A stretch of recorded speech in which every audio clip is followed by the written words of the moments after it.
एक महान लेखक, विचारक, पत्रकार और सामाजिक समरसता के पुरोधा, जिन्होंने गरीब, वंचित व शोषित वर्ग के उत्थान के लिए अपना संपूर्ण जीवन खपा दिया, जिनका व्यक्तित्व आदर्शवाद, व्यवहारिकता और कार्यनीतिक कौशल का पर्याय था और विनम्रता उनका भूषण।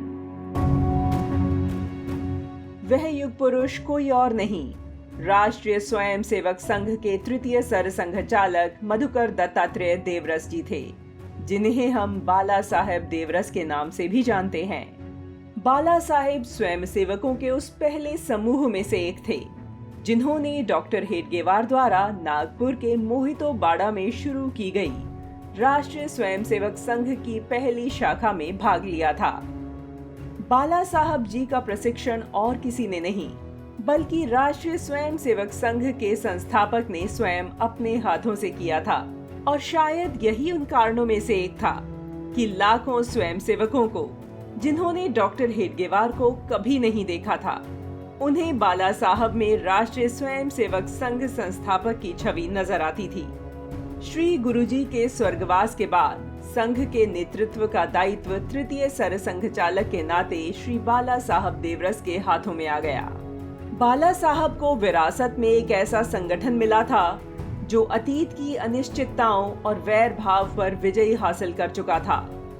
डॉक्टर जी, श्री गुरुजी और संघ की पहली पीढ़ी के कार्यकर्ताओं के महत्वपूर्ण योगदान ने इसे एक मजबूत संगठनात्मक आधार और लोगों के मन में तेजी से जगह बनाती लोकप्रियता दी थी। हालांकि कोई भी संगठन सिर्फ अतीत की गौरव गाथा के सहारे आगे नहीं बढ़ सकता। अगर वह समय के साथ कदम मिलाकर नहीं चलता, तो उसका अस्तित्व बीते कालखंड का जीवाश्म मात्र रह जाता है और उसकी प्रासंगिकता खत्म हो जाती है। साथ ही इस बात का भी खास ध्यान रखना होता है कि संगठन अपने आदर्श पर अडिग रहे और लक्ष्य की ओर समर्पित भाव से बढ़ता चले। पीछे मुड़कर देखें तो यह अक्षरशः सही दिखता है। संघ को बाला साहब के रूप में एक देव दुर्लभ सर संघचालक ही तो मिले थे। उनके कुशल नेतृत्व ने संघ को हाशिए से निकालकर राष्ट्र निमित्त कर्मभूमि में अहम भूमिका सौंपी।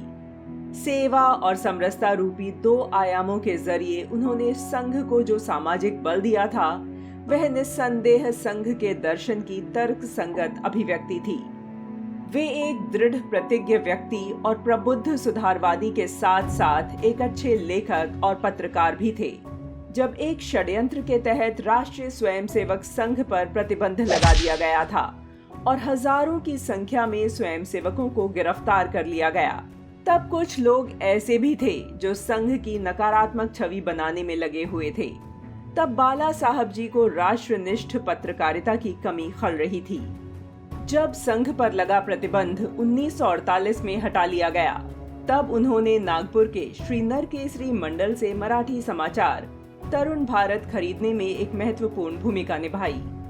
यह समाचार पत्र कुछ समय से बंद पड़ा था और इस पर 45,000 रुपयों की देनदारी थी।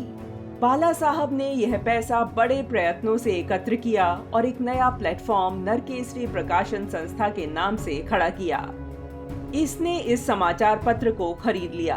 राष्ट्रीय स्वयंसेवक संघ पर लगे प्रतिबंध के दौरान वर्ष 1948-49 में हिंदी साप्ताहिक पत्रिका युगधर्म को शुरू किया गया और इसे नरकेसरी प्रकाशन संस्था के अंतर्गत ले लिया गया। बाद में अलग अलग शहरों से युगधर्म के विभिन्न संस्करण शुरू किए गए।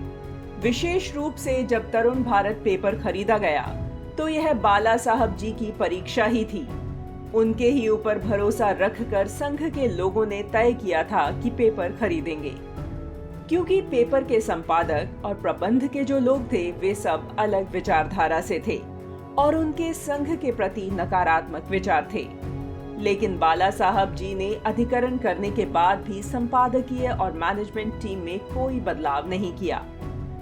धीरे धीरे कार्यरत लोगों के संघ के प्रति विचार बदल गए।